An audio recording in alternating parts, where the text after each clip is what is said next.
शिक्षकाची आपजीण. हांव एक शिक्षक. शिक्षक म्हणल्यार भुरग्यांक शिकोवपी.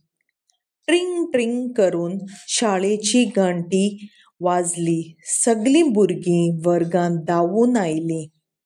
माणकुल्या भुरग्यांक पळोवन म्हाका खूब उमेद आयली.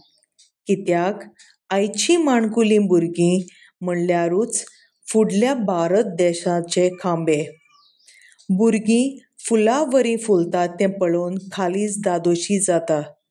म्हाका दिसता चड मोलाची गजाल म्हणल्यार भुरगेपण.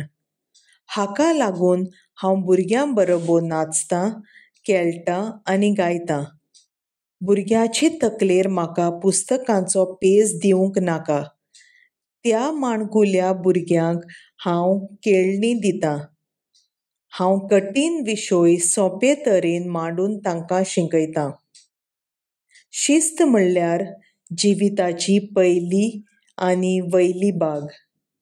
हांव भुरग्यांक शिस्तीन आनी अपुरबायेन शिकयतां. हांव गरीब भुरग्यांच्यो अडचणी सुटाव्यो करतां.